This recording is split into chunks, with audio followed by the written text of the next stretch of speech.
கௌசல்யாவுக்கு 2 ஆம்பளை பசங்க. கௌசல்யா பசங்கள்ல ஒருத்தன் சாஃப்ட்வேர் இன்ஜினியரா வேலை செஞ்சா, இன்னொருத்தன் சொந்தமா வியாபாரத்தை செஞ்சுக்கிட்டு இருந்தான். கௌசல்யா அவங்களோட 2 ஆம்பளை பசங்களுக்கும் அவங்க விருப்பம் போலயே கல்யாணத்தை செஞ்சு வச்சாங்க. பெரிய மருமகளான கீர்த்தி நல்லா படிச்சு ஒரு பெரிய கம்பெனில வேலை செஞ்சுக்கிட்டு இருந்தா. சின்ன மருமகளான குசுமா படிக்காததுனால வீட்ல இருந்துகிட்டு மாமியாருக்கு உதவி செஞ்சுக்கிட்டு சமையல் வேலையெல்லாம் பாத்துக்கிட்டு இருந்தா. டி ஆபீஸுக்கு நேரமாகுது, கொஞ்சம் எனக்கு காஃபி கொண்டு வரியா? ஏங்க, எனக்கும் ஆபீஸுக்கு நேரமாகுது, நீங்களே போய் காஃபி கொண்டு வரலாம்ல, அப்படியே எனக்கும் சேர்த்து காஃபி கொண்டு வந்துருங்க. இப்படி ராஜேஷ் பொண்டாட்டிக்காக காஃபி கொண்டு வரதுல தப்பில்ல அப்படின்னு கிச்சனுக்கு கிளம்பி போனப்போ குசுமா அவங்க 2 பேருக்கும் சேர்த்து காஃபிய கொண்டு வந்தா. அப்பா குசுமா, காஃபிய கொண்டு வந்துட்டியாமா, ரொம்ப தேங்க்ஸ்மா. அப்படியே ரூம்ல உன் அக்கா ஆபீஸுக்கு ரெடி ஆகிக்கிட்டு இருக்கா, அவளுக்கும் காஃபி குடுக்கறியா? ஆ சரிங்க மாமா. அப்படி சொன்ன உடனே குசுமா கீர்த்திக்கு காஃபி குடுக்க ரூமுக்கு போனா. அப்பா கீர்த்தி வந்துட்டியா? காலையில எந்திரிச்சு காஃபி குடிக்கலன்னா மூளை வேலையே செய்ய மாட்டேங்குது. ஆமா, மத்தியானத்துக்கு என்ன சமைச்சிருக்க? அக்கா கத்திரிக்காய் குழம்பு.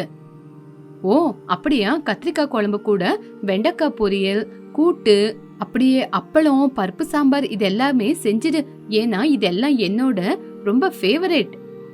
சரி அக்கா, செஞ்சிடுறேன். சரி சரி, எனக்கு ஆபீஸுக்கு நேரமாவுது. ஆமா, அத்தை எங்க இருக்காங்க? அத்தை பூஜை ரூம்ல பூஜை பண்ணிக்கிட்டு இருக்காங்க அக்கா. சரி குசுமா, நான் கிளம்புறேன், ஆபீஸுக்கு நேரமாவுது, அத்தை கிட்ட சொல்லிடு அப்படின்னு சொல்லி டிஃபன் கேரியர் எல்லாம் எடுத்துக்கிட்டு ஆபீஸுக்கு கிளம்பிட்டா. இப்படி மத்தவங்க கூட அவங்கவுங்க வேலைக்கு கிளம்பி போயிட்டாங்க. இப்படி குசுமா எல்லாரும் போனதுக்கு அப்புறம் எல்லா வேலையும் செஞ்சா. கீர்த்தி ஆபீஸ்க்கு போறேன் அப்படிங்கிற ஒரே ஒரு காரணத்தினால வீட்ல எந்த வேலையும் செய்யறது இல்ல. கீர்த்தியோட சின்ன சின்ன வேலைய கூட குசும கையால செய்ய வச்சுக்கிட்டு இருந்தா. இது எல்லாமே பாத்துக்கிட்டு இருந்தா கௌசல்யா. இதையெல்லாம் பேசினா எங்க சண்டை வந்து குடும்பம் பிரிஞ்சிடும் அப்படின்னு எல்லாத்தையும் பாத்துக்கிட்டு எதுவுமே பேசாம மௌனமா இருந்தா. இப்படி இருக்கும்போது ஒரு நாள் ரொம்ப வேலை செஞ்சு அசதியா வீட்டுக்கு வந்த தன்னோட புருஷனை பார்த்தா குசுமா. ஏங்க அப்படி இருக்கீங்க? ஆமா, என்ன நடந்தது? ஒன்னும் இல்ல குசுமா, நான் நல்லாதான் இருக்கேன். சும்மா இருங்க, நான் உங்களை பாத்துக்கிட்டு தானே இருக்கேன். நீங்க ஏனோ கொஞ்ச நாளாவே ஒரு மாதிரியா தான் இருக்கீங்க.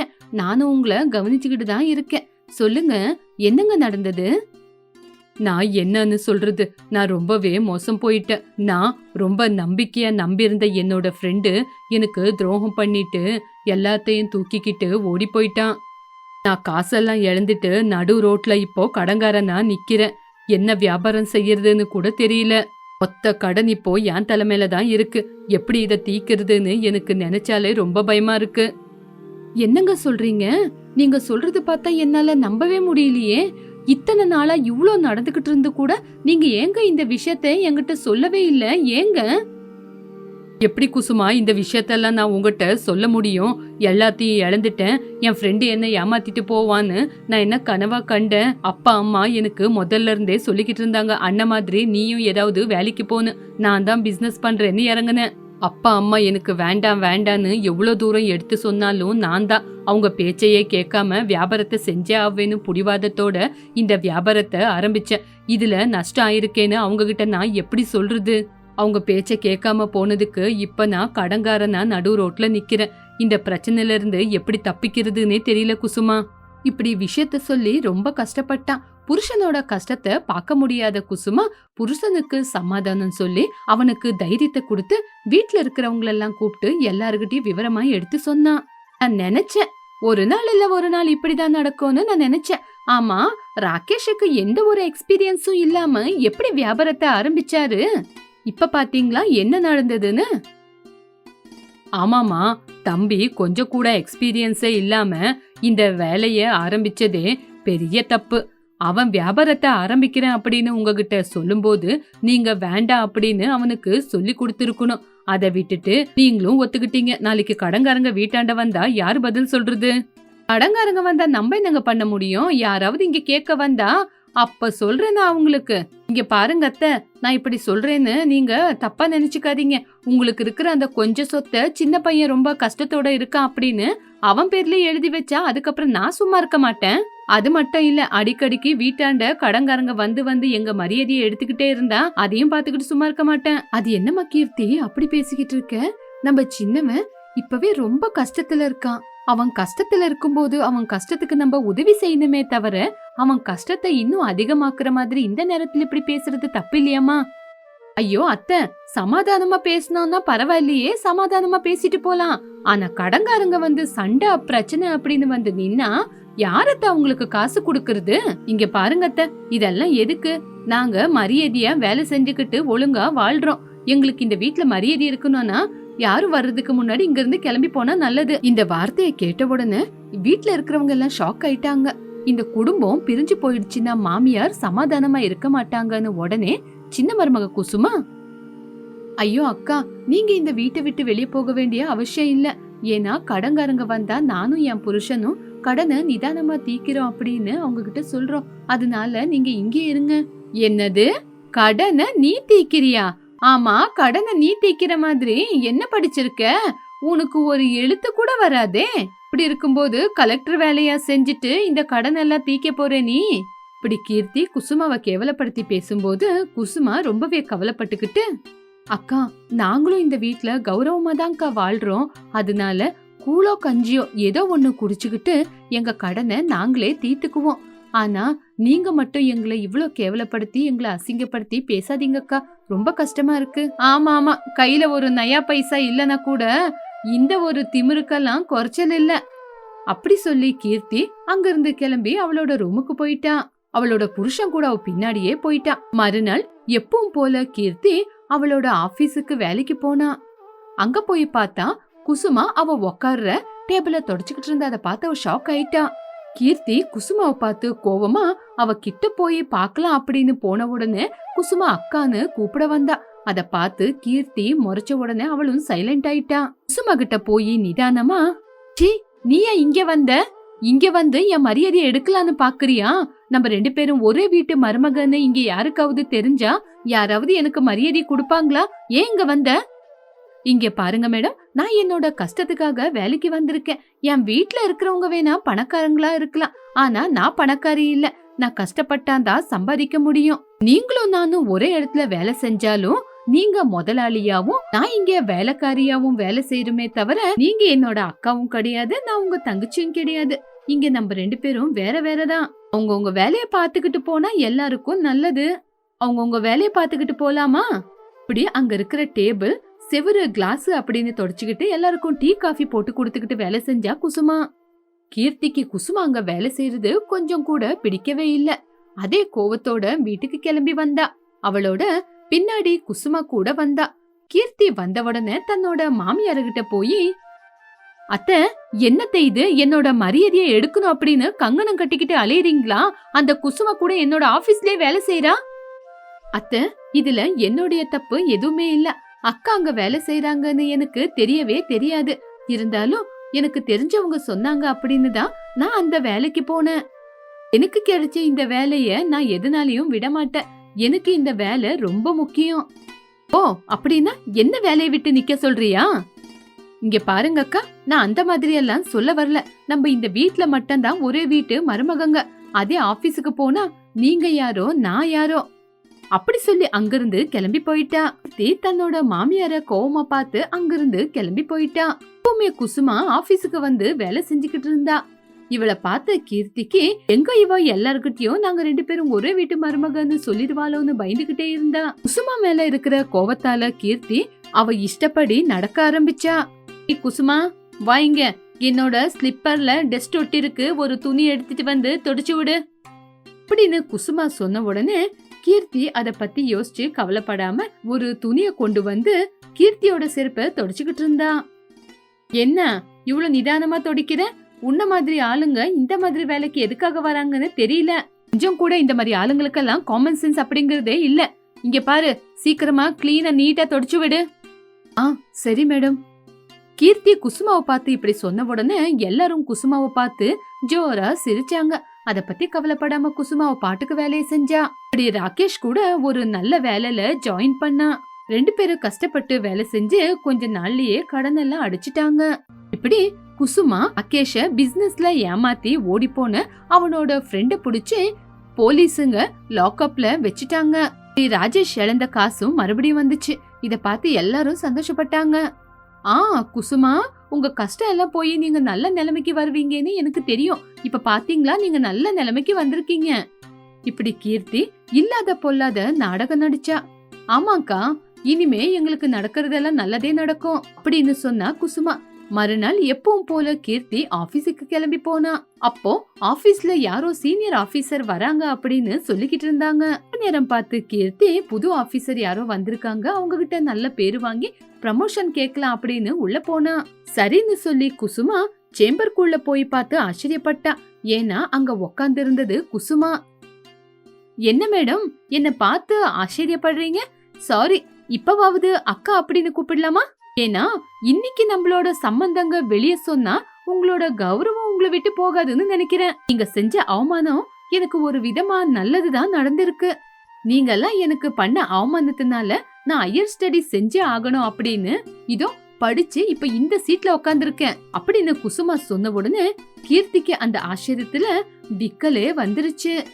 குசுமா கீர்த்திக்கு தலைமையில ஒரு அடிய வச்சு தண்ணிய குடுத்து சமாதானப்படுத்தினா. இப்படி குசுமா ரொம்ப கஷ்டப்பட்டு தன்னோட வாழ்க்கையே மாத்திக்கிட்டா. காந்தம்மா தூக்கத்துல இருந்து எந்திரிச்சு பாக்கும்போது மருமகங்களான கவிதா, காஞ்சனா எங்கேயுமே காணோம். அவங்க வெளியே இருப்பாங்கன்னு காந்தம்மா வெளியே வந்து பார்த்தாங்க. அங்கேயும் இல்ல. சரி, வெளியே தெருவுல எங்கேயாவது இருப்பாங்கன்னு அங்க வந்து கூப்பிட்டு பார்த்தா அங்கேயும் இல்ல. சரி, எங்க போனாங்கன்னு தெரியாம கிச்சனுக்கு வந்து சுடு சுடு டீ செஞ்சுக்கிட்டு வெளியே போய் உக்காந்து குடிச்சுக்கிட்டு இருந்தாங்க. அதுக்குள்ள காந்தம்மாவோட புருஷன் சிவையா அங்க வந்தாரு. என்ன காந்தம்மா, டீய குடிச்சுக்கிட்டு இருக்கியா? பரவாயில்ல, உன்னோட வாழ்க்கை தான் நல்லா இருக்கு. உனக்கு என்ன தேவையாத உன் 2 மருமகங்களும் சூடா செஞ்சு குடுத்துக்கிட்டு இருக்காங்க. நீயும் குடிச்சுக்கிட்டு சந்தோஷமா இருக்கிற. ஏங்க, அவங்க எனக்கு மட்டும்தான் மருமகங்களா? ஏன் உங்களுக்கு மருமகங்க கிடையாதா? இந்த டீய நான் தான் செஞ்சு குடிச்சுக்கிட்டு இருக்கேன். வீட்ல காஞ்சனாவும் கவிதாவும் எங்க போனாங்கன்னு தெரியலங்க. அவங்க ஏதோ பொருள் வாங்குறதுக்காக பக்கத்து ஊர் வரைக்கும் போயிட்டு வரேன்னு வழியில என்ன பார்த்து சொல்லிட்டு தான் போனாங்க. ஏன், உங்ககிட்ட சொல்லிட்டு போலியா? அப்படியா? ஆமா, என்ன வாங்கிட்டு வரேன்னு சொன்னாங்க? எனக்கு அதெல்லாம் தெரியாது. அவங்க இந்நேரத்துக்கு வந்துருவாங்க. ஆமா, இப்ப எல்லாம் குளிர் அதிகமா இருக்குல்ல, உனக்கு அப்படி தோணலையா? எனக்கு ரொம்ப குளிர் எடுக்குது. வயலுக்கு போய் வேலை செய்யணும். ஆனா இந்த குளிர்ல என்னால வேலை செய்யலாம் முடிய மாட்டேங்குது. வேலை செய்யலன்னா எப்படி? வீட்டை நடத்தணும்ல. இந்த வேலை நம்மளுக்கு சாப்பாடு போடுறது. அத நம்ம அப்படி விட்டுறக்கூடாது. வேலை செஞ்சாதானே நம்மளால சாப்பிட முடியும். ஆமாமா, ஆமா, நீ சொல்ற வரைக்கும் எனக்கு இந்த விஷயமே தெரியாது. அப்படி சிவையா காந்தம்மா பேசிக்கிட்டு இருக்கும்போது மார்க்கெட்டுக்கு போன மருமகங்க 2 பேரும் வந்தாங்க. வரும்போதே கையில நிறைய பொருளுங்களை எடுத்துக்கிட்டு வந்தாங்க. அத பார்த்து காந்தம்மா ஆச்சரியப்பட்டாங்க. அட, எங்கம்மா போனீங்க? ஆமா, என்ன கை நிறைய பொருளுங்களை கொண்டு வந்திருக்கீங்க? காசு என்ன மரத்திலையா காக்கிது? இந்த நேரத்துல எதுக்காக இவ்வளோ துணிமணிங்களை வாங்கிட்டு வந்திருக்கீங்க? ஆமா, என்னது? அத்தை, இது எல்லாமே வாங்கிட்டு வந்தது எங்களுக்காக தான். குளிர்காலம் ஆரம்பமாயிடுச்சுல, அதனாலதான் அத்தை இதெல்லாம் வாங்கிட்டு வந்தோம். இதுல என்னமா பண்ண போறீங்க? இதால குளிர தாங்க முடியுமா? அதென்னமா கவிதா, அந்த கையில ஏதோ எடுத்துட்டு வந்திருக்க, அதனால நம்ம குளிர போக்க முடியுமா? நான் வாங்கிட்டு வந்த ஒவ்வொரு பொருளாலையும் ஒவ்வொரு யூஸ் இருக்கு. இது எல்லாமே குளிர் தாங்கிறது தான். மருமகங்க 2 பேரும் ஏதோ செஞ்சாகணும் அப்படின்னு தான் கொண்டு வந்திருக்காங்க. அவங்க வேலையை அவங்களுக்கு செய்ய விடு காந்தம்மா. நீங்க ஒரு ஆளு, நீங்க சும்மா இருங்க. ஆமா, இப்படி காசு செலவு பண்ணிக்கிட்டே போனா எப்படிங்க? அத்தை, இதுக்கு நாங்க 1 ரூபா கூட செலவு பண்ணல. பக்கத்து ஊரு விவசாயிங்க கையில இருந்து தான் இதெல்லாம் வாங்கிட்டு வரோம். என்னவோமா, நீங்க என்னென்னவோ எடுத்துட்டு வந்திருக்கீங்க. சரி, உங்க மாமா இப்பதான் வயல்ல இருந்து வந்திருக்காரு. முதல்ல அவருக்கு ஏதாவது சாப்பிட கொடுங்க. பாவம், அவரு நைட்டு முழுக்க முழிச்சிருந்து வந்திருக்காருல. என்ன காந்தம்மா, இப்பதான் என்ன பத்தி நீ யோசிக்கிறியா? சரி, கொஞ்சம் லேட்டா யோசிச்சாலும் நல்லபடியா தான் யோசிச்சிருக்க. இது போதண்டி அம்மா எனக்கு. இப்படி சிவையா சொன்ன உடனே காஞ்சனா, கவிதா 2 பேரும் கிச்சனுக்கு வந்தாங்க. மாமியாருக்கும் மாமனாருக்காக சுட சுட சமையல செஞ்சுக்கிட்டு இருந்தாங்க. அத்தை மாமாவுக்கு பரிமாறிட்டு அவங்க வேலைய அவங்க பார்க்க ஆரம்பிச்சுட்டாங்க. வயிறு நிறைய சாப்பிட்ட மாமியாரும் மாமனாரும், என்னங்க, இவங்க 2 பேரும் வீட்டுக்குள்ளேயே வரவே இல்ல? வெளியே என்ன பண்றாங்க? என்ன ஆச்சு இவங்களுக்கு? நீ அவங்கள என்ன செய்ய சொன்ன? சமையல் செஞ்சு நம்மளுக்கு குடுக்க சொன்ன. அவங்களும் அதபடி சமையல் செஞ்சு நம்மளுக்கு பரிமாறிட்டாங்க. இப்ப அவங்களுக்கும் வேலை இருக்கும்ல, அவங்க வேலையை அவங்க பாக்குறாங்க. சரிங்க. அதுக்கு ஏங்க இவ்ளோ கோவப்படுறீங்க? சரி வாங்க, அவங்க என்ன செய்றாங்கன்னு போய் பார்த்துட்டு வரலாம். இப்படி காந்தம்மா சிவையா 2 பேரும் வீட்டுக்கு வெளியே வந்து பார்த்தாங்க. ஒரு பக்கம் கவிதா உக்காந்துகிட்டு வீட்டுக்கு வெளிய குளிர் காயறதுக்கு நெருப்ப போட்டுக்கிட்டு இருந்தா. இன்னொரு பக்கம் காஞ்சனா சாணி தட்டி தட்டி செவுத்துல அடிச்சுக்கிட்டு இருந்தா. அத பார்த்த காந்தம்மாவுக்கு எங்கில்லாத கோவம் வந்துச்சு. ஏமா, என்னம்மா ஆச்சு? தங்க மாதிரி இருக்கிற வீட்டுக்கு சாணிய வச்சு தட்டிக்கிட்டு இருக்கியே, 4 பேரு பார்த்தா இத பார்த்து சிரிக்க மாட்டாங்க? இந்த மாதிரி வேலையெல்லாம் செய்யாதம்மா, பாக்குறதுக்கு நல்லா இல்ல. ஏங்க நீங்களாச்சு சொல்லுங்க. அம்மா காஞ்சனா, இந்த மாதிரி வீட்டு செவருக்கு சாணிய அடிக்க சொல்லி யாராவது சொன்னாங்களா? இத அடிக்கிறதுனால என்னம்மா பிரயோஜனம்? மாமா, நான் கிராமத்துல வளர்ந்த பொண்ணாச்சே. கிராமத்துல குளிர்காலத்துல செய்யற வேலையெல்லாமே நான் இங்க செஞ்சுக்கிட்டு இருக்கேன். வீட்டுக்கு வெளியே சாணியில வரட்டி தட்டி அத செவுத்துல அடிச்சா வீட்டுக்குள்ள அதிகமா குளிர் இருக்காது.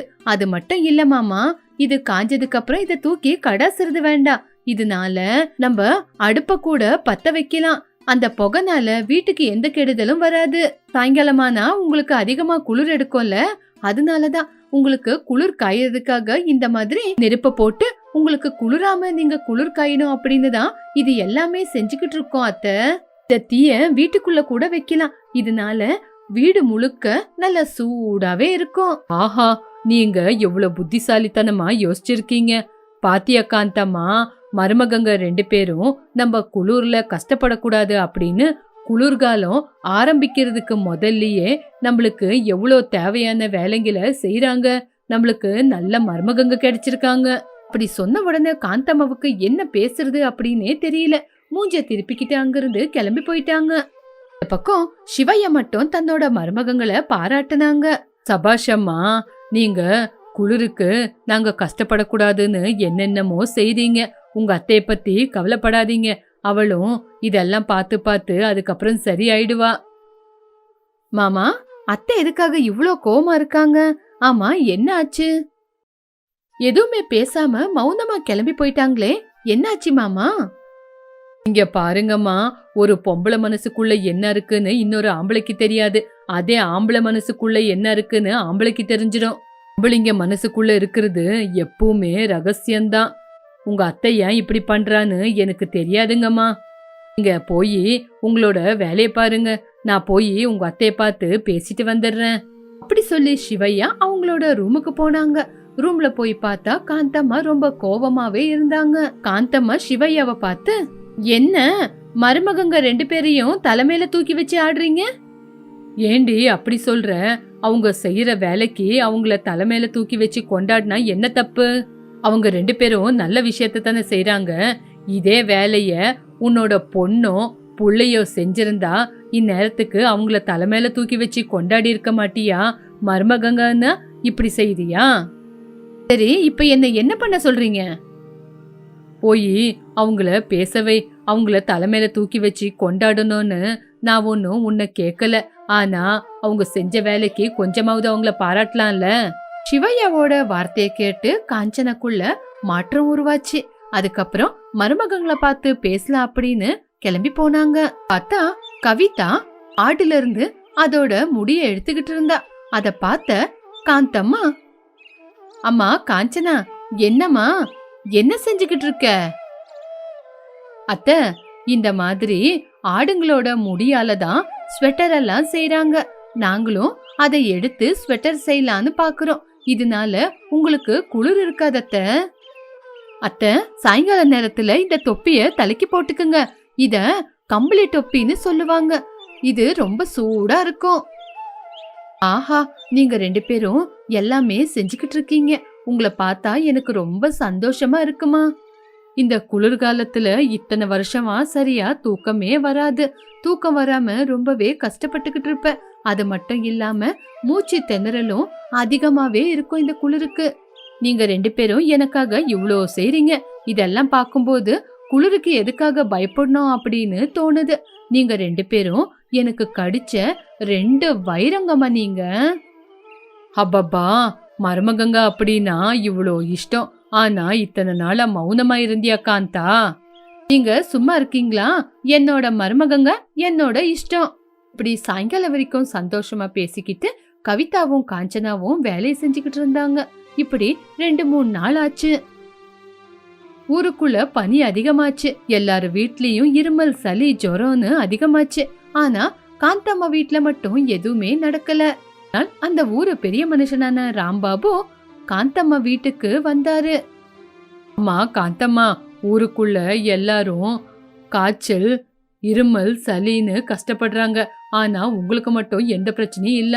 அதான் என்ன விஷயம்னு கேட்டுட்டு போலான்னு வந்தேன்.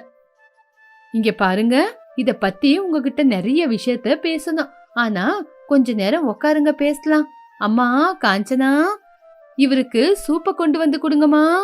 காந்தம்மா சொன்ன உடனே காஞ்சனா சூப்ப கொண்டு வந்து கொடுத்தா.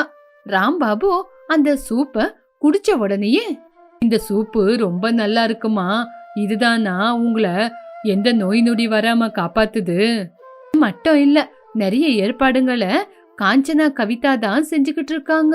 குளிர் சாயங்கால நேரத்துல தெரியக்கூடாதுன்னு வீட்டுக்குள்ள சாம்பிராணி புகை போடுறது, கம்பளி தொப்பிய எனக்கு செஞ்சு கொடுத்திருக்காங்க. வீட்டுக்குள்ள நெருப்ப கூட போடுவாங்க. அதனால வீடே நல்ல சூடா இருக்கும். நான் சாப்பிடுற பொருளுங்க கூட நல்ல சுட சுட இருக்கும். சுட சுட சூப்பு குடிக்குவேன். நாங்க எல்லாருமே ஒன்னா உக்காந்து சுட சுட சாப்பிடுவோம். இப்படி எல்லாரும் சூடா சாப்பிடுறதுனால இங்க யாருக்கும் எந்த பிரச்சனையும் இல்ல. ஆஹா, அற்புதம் காந்தம்மா, உண்மையிலேயே நீங்க ரொம்பவே புத்திசாலிங்க. நான் இல்லங்க புத்திசாலி, என்னோட 2 மருமகங்க தான் புத்திசாலிங்க. குளிர்காலம் வருதுன்னு எல்லா ஏற்பாடுகளையும் செஞ்சிட்டாங்க. அவங்களாலதான் இன்னைக்கு நாங்க ஆரோக்கியமா இருக்கிறோம். இந்த குளிரு எங்களை எதுவுமே செய்ய முடியாது. இப்படி காந்தம்மா சொன்ன உடனே ராம்பாபு கூட சேர்ந்து எல்லாருமே சிரிச்சாங்க. ராம்பாபு ஊருக்குள்ள போய் காந்தம்மா வீட்டுல என்னென்ன செய்யறாங்கன்னு எல்லாத்தையும் எடுத்து சொன்னாங்க. ஊரு ஜனங்களும் அவரு சொன்னதை கேட்டு அவங்களும் அதே மாதிரி செய்ய ஆரம்பிச்சாங்க. அத பார்த்து காந்தம்மா, எங்க எனக்கு ரொம்ப சந்தோஷமா இருக்கு. ஊரு ஜனங்க எல்லாருமே நம்ம மருமகங்களை பாராட்டுறாங்க. இத பார்த்தா சந்தோஷப்படுற விஷயம் தானங்க. ஆமாண்டி, நம்ம நல்ல காரியத்தை செஞ்சா கால காலத்துக்கும் இத பத்தியே பேசுவாங்கன்னு சொல்றது இதுதான் போல. காந்தம்மா சிவையா மருமகங்க 2 பேரையும் பாராட்டினாங்க. இந்த குளிர்காலத்துல சிவையா காந்தம்மா எந்த ஒரு கஷ்டம் இல்லாம வாழ்ந்தாங்க. அத பார்த்து காஞ்சனா கவிதா சந்தோஷப்பட்டாங்க.